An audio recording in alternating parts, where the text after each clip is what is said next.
Bueno, mis hermanos, buenas tardes, Dios les bendiga. Gracias una vez más por compartir este tiempo con nosotros, por darnos el tiempo de escuchar estas predicaciones. Quisiera partir leyendo en el libro de Isaías, en el capítulo 44, en el versículo 7, como antecediéndonos a la palabra, compartir este devocional. Dice así: ¿y quién proclamará lo venidero, lo declarará y lo pondrá en orden delante de mí? Como hago yo desde que estaba el pueblo antiguo, anúnciales lo que viene y lo que está por venir. Amén. Dios los bendiga. Sabemos que estamos en los últimos tiempos. Sabemos que la venida de Cristo se acerca. Y llama mucho la atención, mis hermanos y hermanas, que en estos tiempos el Señor ha estado anunciando juicio. Hermano, ha estado hablando el Señor de juicio, que Él va a traer plagas y enfermedades. ¿Sabe qué? Y dice la Escritura que el juicio de Dios empezará primero por la casa del Señor y después será por los gentiles. Por eso que Dios primero anuncia, avisa con anticipación al pueblo. ¿Para qué? Para que el pueblo se prepare, mis hermanos. Pero ¿por qué causa el Señor trae esto al pueblo? Vamos a ir al libro de Lucas. Vamos a leer en el capítulo 14, en el versículo 25, Dios mediante. Tiene un título, dice: lo que cuesta seguir a Cristo. Aquí Dios nos va a dar un poquito más de luz de lo que el Señor quiere hablar en estos tiempos y el porqué de lo que estamos viviendo y el porqué se viene lo que se viene, mis hermanos. Dice así: grandes multitudes iban con él y volviéndose, él les dijo, aquí habla el Señor, Cristo: si alguno viene a mí y no aborrece a su padre y a su madre, y mujer e hijos, y hermanos y hermanas, y aún también su propia vida, no puede ser mi discípulo. Dios nos bendiga, Dios nos ayude. Las multitudes seguían al Señor. Pero muchas veces Cristo le dijo: vosotros me seguís por los panes y los peces. Porque yo había sido testigo cómo el Señor los había alimentado. Alimentando a los 5.000. Y el milagro que Dios mostró a través de cuando Dios se reveló a través de los discípulos, cuando le dijeron al Señor: ¿qué cantidad de gente hay? Señor, despacha a los que se vayan. Y el Señor le dijo: denle de comer a ustedes. Jesús le dijo a los discípulos: denle a ustedes de comer. Y dice que los discípulos se quedaron mirando unos con otros y se dijeron: solamente tenemos 2 panes y 3 peces. ¿Sabe lo que está pasando en medio de estos tiempos, mis hermanos? Que Dios le está diciendo a los discípulos. ¿Cuáles son los discípulos? Nosotros. ¿Cuáles son los discípulos del Señor? Hoy en día los líderes de la iglesia, los pastores, los diáconos, los que van frente a la obra, a alimentar al pueblo. ¿Pero qué le dijeron los discípulos? Es imposible. Y Jesús le dijo: ¿qué tenéis? Le dijo: 5 panes y 2 peces. Y repartirlo, dijo el Señor. Y dice que todos comieron y se saciaron y sobraron 12 cestas, mis hermanos. Porque cuando está Jesús, donde está Cristo, hay bendición. Hay milagro, mis hermanos. Hay salvación. Pero ¿qué estamos viendo en medio de estos tiempos? Dice: gran multitud iba con él y volviéndose le dijo: si alguno viene a mí y no aborrece a su padre y a su madre y a su mujer e hijos y hermanos y hermanas y aún también su propia vida, no puede ser mi discípulo. Dios nos bendiga, Dios nos ayude. ¿Qué es lo que es aborrecer, mis hermanos? ¿Por qué Jesús le dijo: ustedes tienen que aborrecer? Aborrecer, mis hermanos, es perder el interés. Jesús le dijo, si ustedes me quieren seguir a mí, ustedes tienen que perder el interés. Pero el interés ¿de qué? ¿O de quién? Puede ser de algo o de alguien. Y aquí habla el interés del Padre. ¿Sabe que cuando uno es hijo, muchas veces hay matrimonios que se quejan porque los hijos llegan a cierta edad y ya no se quieren ir de la casa? No se quieren hacer responsables. Son irresponsables. Porque no quieren trabajar. Porque no quieren pagar sus deudas, no quieren hacerse responsables de sí mismos. Y como en la casa el papá les tiene comida gratis, techo gratis, no se quieren ir. Nosotros decimos, estos no tienen un pelo de tonto. Pero Dios nos llama a ser responsables, mis hermanos. Cuando Dios llama a un cristiano o una cristiana, lo primero que insta al Señor a ser responsable, a que tome una postura, a que tenga y sea consciente de lo que está haciendo, del paso que está dando.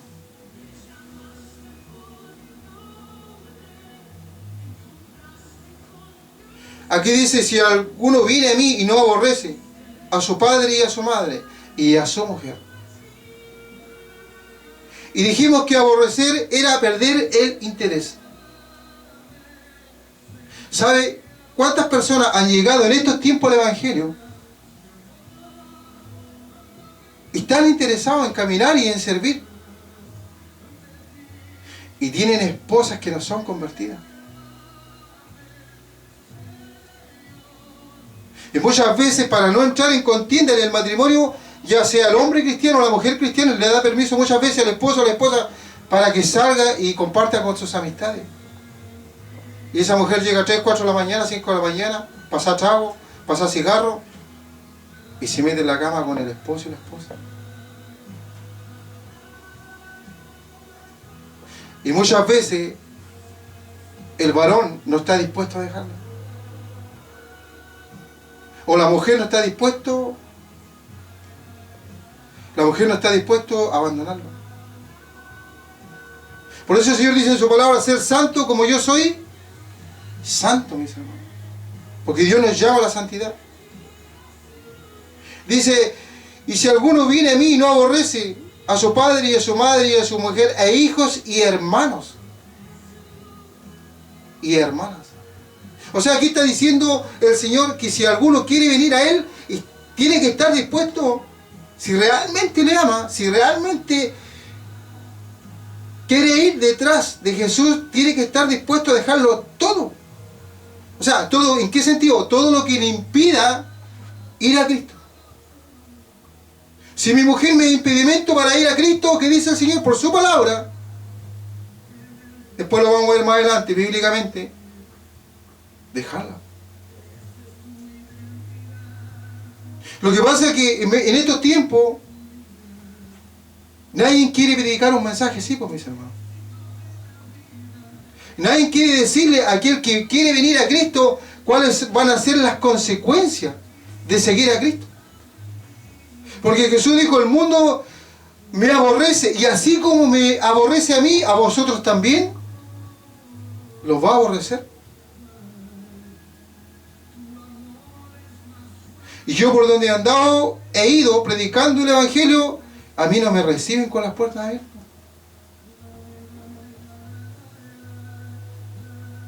¿Por qué? Porque nadie quiere este mensaje. Pero no tiene que causar en mí mayor admiración, porque el maestro, el cual a mí me llamó, me dijo que esto me iba a suceder. Y le dice a usted que cualquiera que quiera seguir a Cristo, esto le va a acontecer. Porque esa es la realidad. Hay un costo, por eso dice, lo que cuesta seguir a Cristo, hay un costo.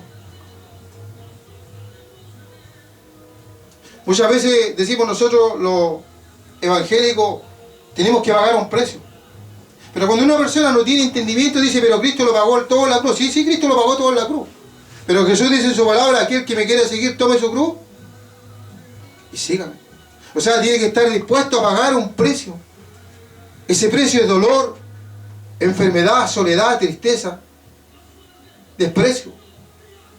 Dios nos bendiga, Dios nos ayude. Estar dispuesto aún, a pesar que estos te ofrezcan un bienestar familiar. Puedes estar emocionalmente bien con tu esposo e hijos, pero si te son de tropiezo para caminar en el Evangelio, lo tienes que abandonar. Porque muchas veces la esposa o el esposo que no es cristiano y que no es tropiezo para nosotros, miren lo que nos está hablando aquí Dios. El esposo y la esposa que no es cristiano, que no teme a Dios y no anda en sus ordenanzas y no le interesa ir a la iglesia y no le interesa leer la Biblia y no le interesa orar y no le interesa escuchar alabanza, es tropiezo. Y más encima, ni siquiera consciente de que tú vayas a la iglesia. Este es tropiezo. Pero si realmente quieres ir detrás del maestro, tienes que estar dispuesto a hacer un sacrificio. Esto hace la diferencia entre un hijo de Dios y uno que cree ser hijo de Dios. Eso hace la diferencia. Versículo 27, y el que no lleva su cruz y viene en pos de mí, no puede ser mi discípulo. O sea, aquel que no está dispuesto a que lo abofeteen. Mire, yo trabajé por una empresa años, donde éramos muchos empleados, y para la gloria de Dios, Dios me dio la oportunidad de públicamente decir que yo era cristiano. Y por misericordia nunca me avergoncé del Evangelio. Es más, en esa empresa tuvimos, gracias al Señor, el privilegio de construir entre varios hermanos cristianos unos murales y pegar textos bíblicos, porque yo entendía que había muchos varones que se habían apartado de los caminos del Señor y Dios nos abrió la puerta en ese lugar. Y cuando estuve en aquella empresa pudimos incluso regalar Biblia hasta a los gerentes, los que administraban ese lugar. Pero también así me encontré con muchos cristianos que se me acercaban y me decían: hermano, ¿sabe que yo también soy evangélico? Pero tengo miedo de decirlo públicamente.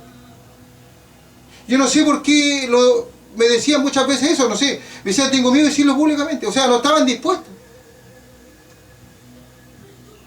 O sea, por una parte ellos alababan en la iglesia, los días domingos iban a la iglesia, los días sábados iban... O sea, cuando ellos se bajaban los días libres y estaban en sus casas con sus esposas, ellos participaban en la iglesia. Ellos participaban y eran parte de la congregación, pero cuando entraban al trabajo, o sea, colgaban el terno y se olvidaban del Señor. Y ojalá nadie supiera que ellos eran cristianos, O sea, aquí lo que está diciendo es que aquí se estaban avergonzando del Señor. Estos compañeros de trabajo mío, que diciendo que eran cristianos se avergonzaban del Señor.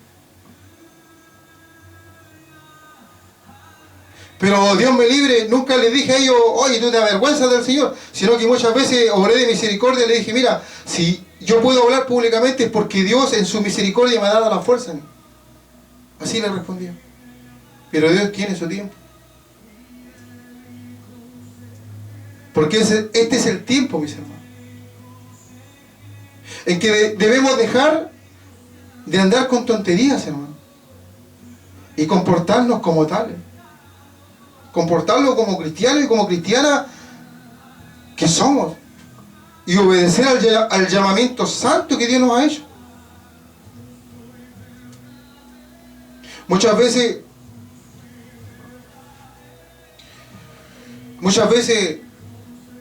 cuando he ido a una iglesia y hay campaña, muchas veces he sido testigo, mis hermanos, cómo se hace el llamamiento y cómo las almas pasan. Porque muchas veces se predica algo bonito, algo agradable, algo atractivo. Y el otro día escuchaba por la radio un predicador que contaba una fábula. Por cierto, la escuché yo muy entretenida la fábula. Porque él hablaba de padre paternal y hablaba de una relación entre un hijo y un padre. Y le enseñaba a los que estaban ahí en esa conferencia de que no debían decir Dios, sino que decían decir padre, es decir, una comunión, una paternidad entre el padre y el hijo. Y él hablaba y enseñaba esto. Pero ¿por qué digo que era una fábula? Porque sonaba bonito. Pero para tener una comunión con el Padre, tú tienes que ser hijo y andar como hijo. Por eso es que en estos tiempos engañan. Entonces yo muchas veces me hago la pregunta y digo, ¿por qué, Señor, esta gente es engañada? Porque muchas veces esta gente es tan dura de corazón, y por la dureza de corazón Dios los entrega, y eso lo enseña la Biblia, viene enseñándolo desde el Antiguo Testamento, cuando Dios sacó a los egipcios de Egipto al desierto. Por su dureza de corazón vagaron 40 años en el desierto. Hermano, la Escritura enseña y habla que prácticamente fueron casi 2 millones de personas, 2 millones que sacó Moisés al desierto. Y esa primera generación que se rebeló contra Dios, estos idólatras, Dios los mató. Y solamente se salvaron 2, mis hermanos, que fue Josué y Jacob. Josué y Caleb. Que fue Josué y Caleb, porque fueron fieles, porque le creyeron al Señor. Dios nos ayude, Dios tenga de nosotros misericordia. Pero ¿qué evangelio se está mostrando en estos tiempos, mis hermanos? ¿Qué evangelio se está enseñando? Por eso en el versículo 28 dice, porque ¿quién de vosotros que queriendo edificar una torre no se siente primero y calcula los gastos a ver si tiene lo que necesita para acabarla?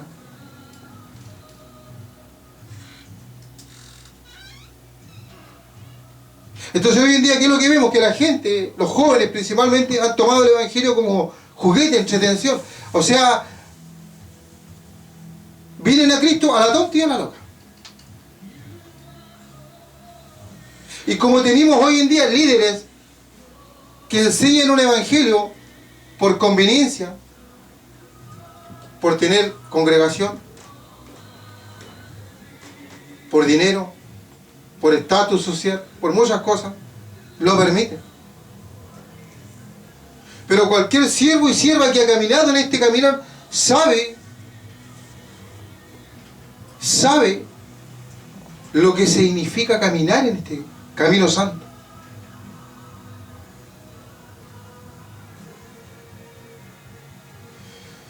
Entonces muchas veces, mis hermanos, cuando vienen los jóvenes y se le hace el llamado a recibir a Cristo, también sería rico escuchar y decirle al pastor, decirle que el pastor le anunciara y le dijera, mira, de aquí en adelante tú tienes que cambiar tu vida.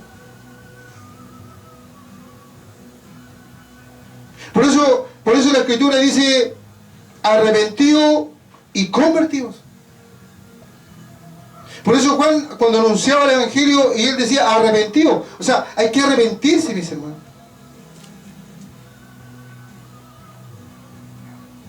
Hay que arrepentirse de corazón. Hay que arrepentirse. Hay que decir, yo no lo voy a hacer más, pero de corazón. Tiene que haber un cambio. Porque Juan dice, arrepentidos y convertidos. Es decir, transformados. Pero transformar ¿qué? La mente. La mente. ¿Y cómo se transforma la mente? A través de la lectura de la palabra. Es decir, que hoy en día lo que están dejando de hacer para que no haya una transformación de la mente y del espíritu, es que hoy en día no se le está predicando el Evangelio como dice la Escritura. No se le está diciendo a un joven, mira, ¿tú quieres seguir a Jesús? ¿Tú quieres ir, señorita, en pro del Maestro? Pero con esa vida que lleva no lo puedes seguir. Joven, con esa vida que lleva no lo puedes seguir. Porque Dios no te promete oro, plata, estatus social. Lo que Dios te promete es que cuando tú te mueras, tu alma va a ir al reino celestial. Lo que vino Jesús a hacer a esta tierra es a la salvación. ¿Pero de qué? De nuestras almas. Pero como Dios es un Dios de amor, un Dios de misericordia, dice que Él te mejora, dice la Escritura, tu vida presente. Porque Dios nos ayuda. Pero nos prepara una vida mejor. Pero se le miente. Y siempre está la mentira, mis hermanos. Por eso no puede haber un cambio hoy en día dentro de las iglesias, dentro de las congregaciones. ¿Por qué no hay un cambio? ¿Por qué si predican todo el año de amor, los hermanos dicen decirse hermanos, pero no aman? Están llenos de prejuicios sociales, hermano. Que si tú eres pobre, que si tú eres rico, que tu estatus social, que yo sé más que tú. Y no se entiende el sentir. El apóstol Pablo dijo, yo lo he dejado todo por ganar a Cristo.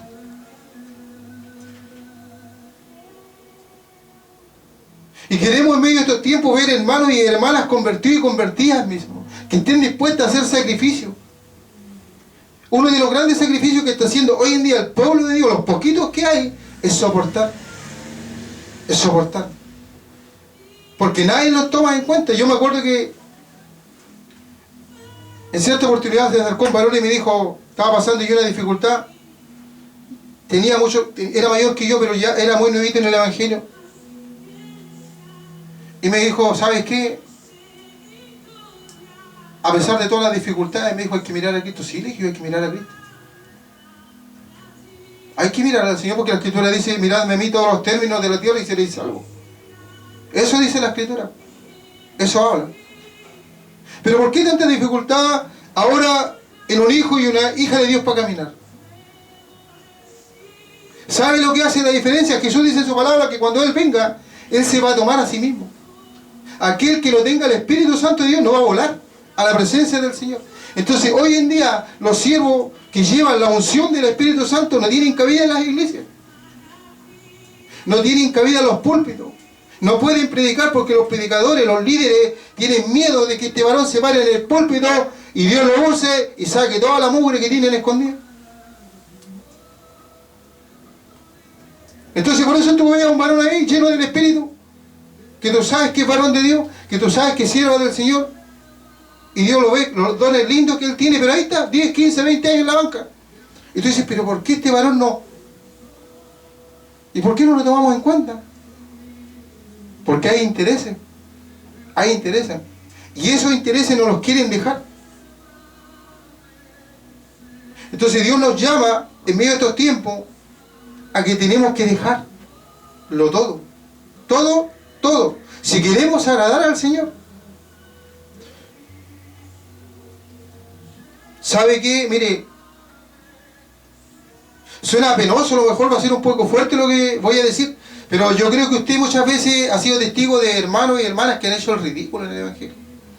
Porque esa es la realidad. Hacen el ridículo. Caminan un tiempo, usan ternos, se visten como cristianos. Pero Dios nos ha hecho una obra en sus vidas. Y después se dan cuenta lo difícil que es el Evangelio. Y retroceden y vuelven. Y pasan a ser la mofa, mis hermanos. Y muchas veces sus amigos gentiles le dicen, pero bueno, ¿y tú no eras cristiano? Pero yo te vi con corbata. Y tú no eras cristiano y yo te vi hablando de Cristo. ¿Qué te pasó? ¿Sabe qué? ¿Por qué pasa eso? Por la insensatez de la gente. Porque no se les predica la palabra, porque se les miente. Esa es la realidad.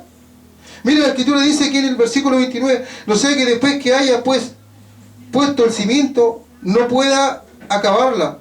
Todos los que la vean comiencen a burlarse de él. O sea, quiere decir aquel que puso el cimiento. ¿Y quién es el cimiento? Es Cristo. Aquel que tomó la decisión de recibir a Cristo. Después se arrepintió. Pero todos se burlan de él. Miren, lo dice la Escritura. Y en el versículo 30 sigue diciendo, este hombre comenzó a edificar y no pudo acabar. Entonces habla de insensatez. Habla de insensatez. Esa es la realidad del pueblo cristiano hoy en día. Versículo 29, versículo 30, voy a leerlo de corrido. No sea que después que haya puesto el cimiento y no pueda acabarla, todos los que lo vean comiencen a burlarse de él. Diciendo, este hombre comenzó a edificar y no pudo acabar. 31. O que rey al marchar a la guerra contra otro rey no se sienta primero y considera si puede hacer frente con 10.000 al que viene contra él con 20.000. Y si no puede, 32, y si no puede, cuando el otro está todavía lejos, le envía una embajada y le pide condiciones de paz. O sea, ¿de qué estamos hablando, mis hermanos, aquí?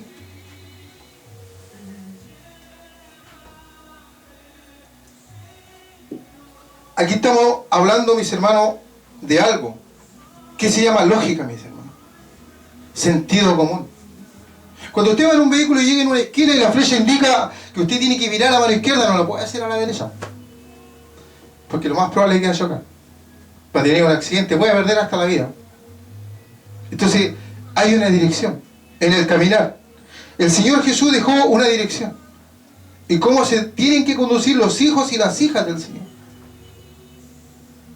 Entonces, cuando vienen a Cristo las almas nuevas, no le podemos engañar, hermano. Tenemos que decirle que van a tener lucha contra el mundo.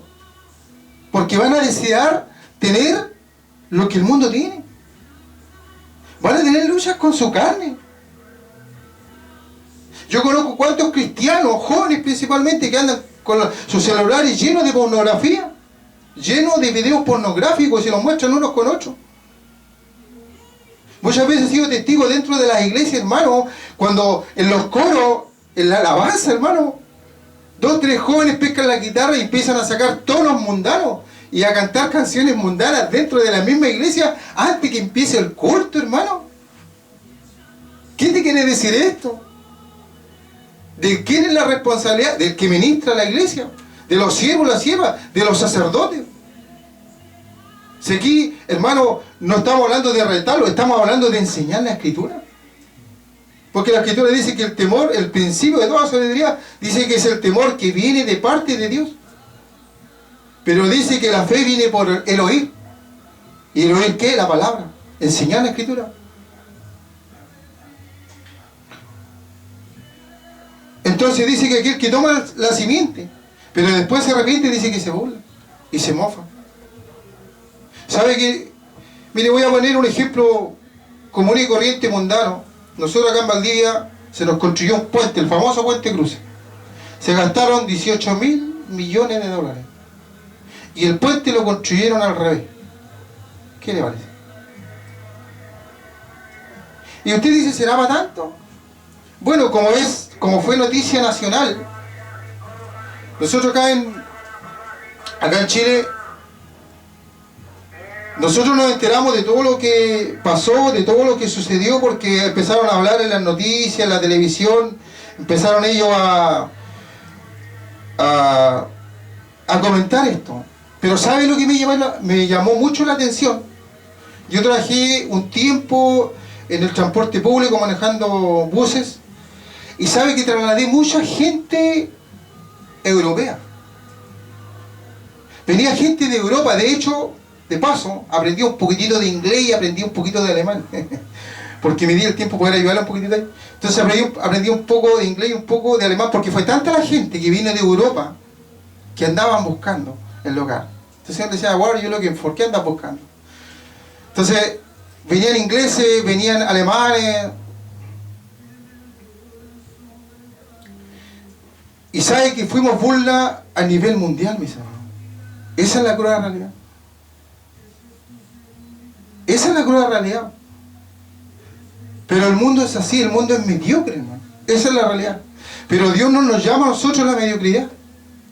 El mundo no tiene la palabra, el mundo no tiene el Espíritu Santo. Sabe que la gente, las personas, viven en mediocridad. Esa es la realidad.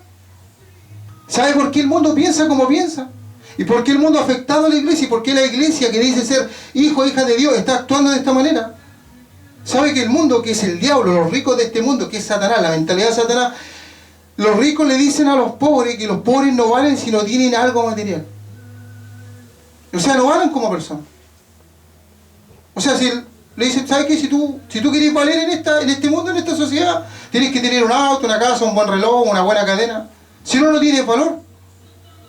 Entonces el rico le enseña al pobre que el valor se lo tiene que dar a lo material. ¿Y de dónde sacaron eso, hermano?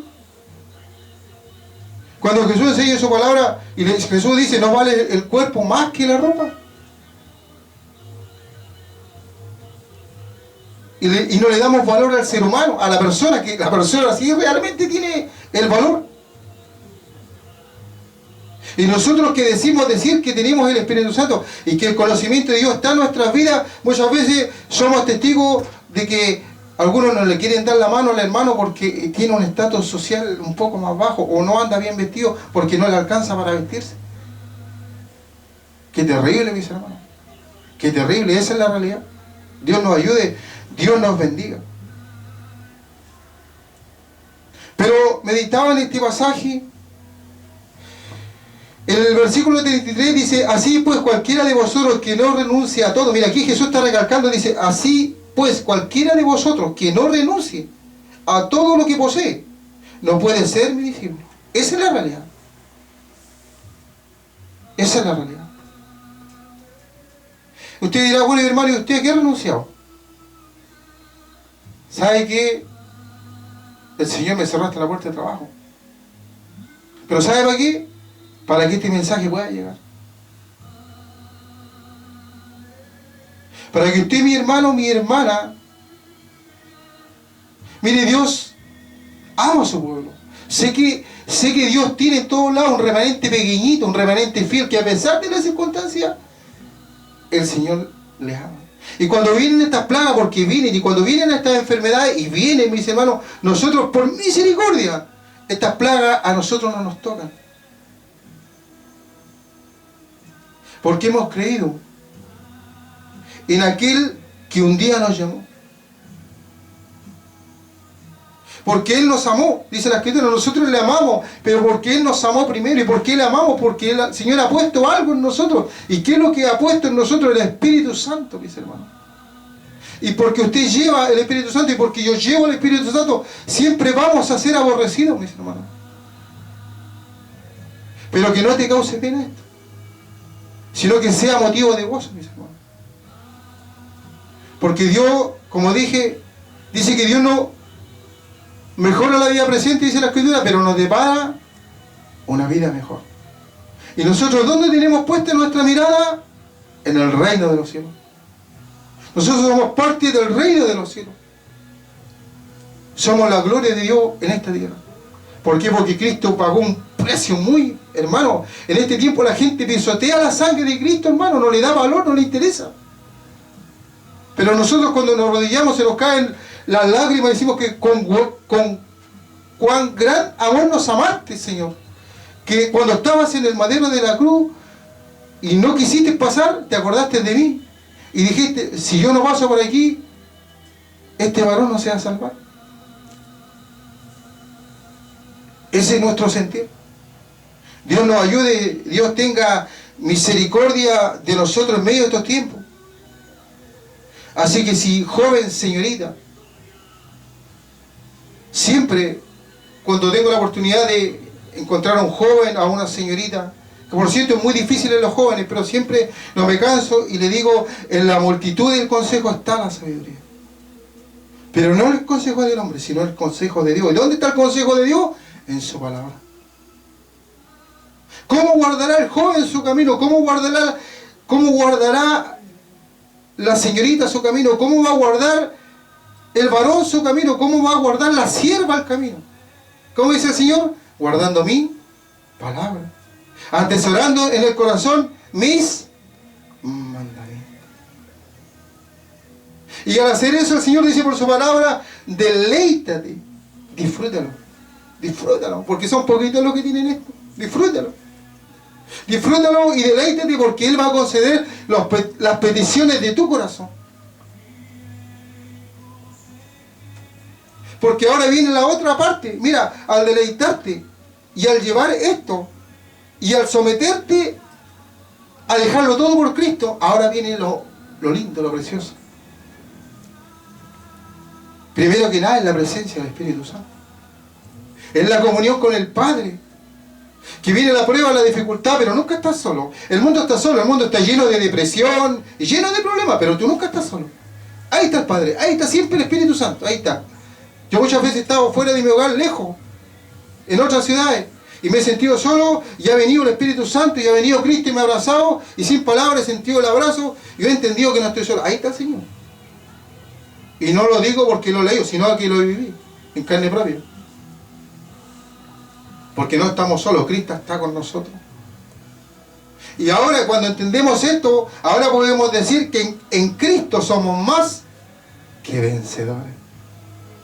Entonces cuando tú veas al mundo, cuando tú veas a estos famosos adoradores que se han levantado en medio de todo el tiempo, que muchos jóvenes los envidian, y ver a estos que llevan a estos jóvenes a la adoración y se ve lindo, porque adorar quiere decir vamos a amar, y están amando supuestamente a Dios, pero se termina la adoración y siguen sus vidas tal como están. Pura emoción, esa es la realidad. Se conmueven, se conmueven, se conmueven. Antiguamente, como veían mucho las novelas, yo no veo novelas, no sé si hoy en día se ve eso, pero hoy en día se ve mucho eso. Dentro del pueblo, digo, los adoradores que se están levantando, que conmueven al pueblo, pero no le hablan verdad. Porque se ha transformado en negocio, se ha transformado en una empresa, mis hermanos. Hoy en día son tremendas empresas, mis hermanos.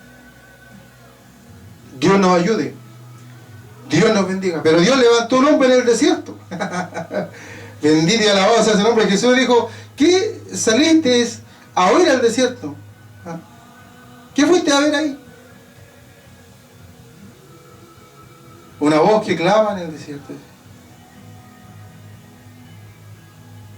Hablando de Juan, dice que no comía en mesa, ni dormía en cama. ¿Cuál es su aposento? Que bendito y alabado es el Señor. Pero ¿cuántos vinieron a Él? Y el Señor los salvó. Y hoy en día están con el Padre Celestial. Bueno, mis hermanos, vamos a dejar hasta aquí, vamos a orar. Padre Santo, Dios de los cielos y de la tierra, Señor amado, Señor, te ruego, Padre Santo, Señor que estás en los cielos, que me has encomendado este trabajo, Señor. Quiero pedirte, Señor, que todo aquel que escuche este mensaje, Señor, le pueda, porque tu palabra dice que tu Espíritu Santo escudriña la mente y el corazón de lo que tú creaste, Señor, del hombre y la mujer. Y tú lo haces volver del mal camino, Señor. Porque muchos han tomado tu evangelio como chacota, como burla. Han venido a tontas y a locas, y caminan a tontas y a locas. Mas tú eres santo, Señor. Y no tienes parte con los impíos, Señor. Pero si hay algún hermano o alguna hermana que por ignorancia o siguiendo las corrientes de este mundo ha sido influenciada, en esta hora, Señor, te pido que tu Espíritu Santo vaya donde Él, vaya donde ella, Señor. Y por la fe coloco las manos, Señor. Y reprendo todo espíritu de confusión, Señor. Y porque creo en Jesús de Nazaret, porque Él envía, dice tu palabra, nadie viene al Padre si no es por mí. Y vaya ya el Maestro, y vaya su Espíritu, el Espíritu del Padre, y descienda sobre esa mollera, de ese siervo, de esa sierva. Oh Rey, y se arrepienta, y se ha caído en esto, se arrepiente. Pero tú también le restaures, Señor,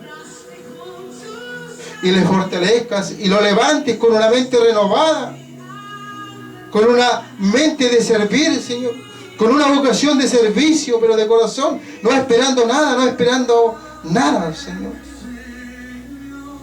Porque no debemos esperar nada, Señor, sino hacerlo de corazón, Señor. Padre Santo, gracias, Señor, por esta bendición que tú me concedes, Señor, de llevar tu palabra, Señor, a aquellos que están perdidos en medio de estos tiempos, Señor. Gracias, Padre. Tu bendición sea en el nombre de Jesús, de tu Hijo amado, del Padre y del Espíritu Santo. Amén, amén.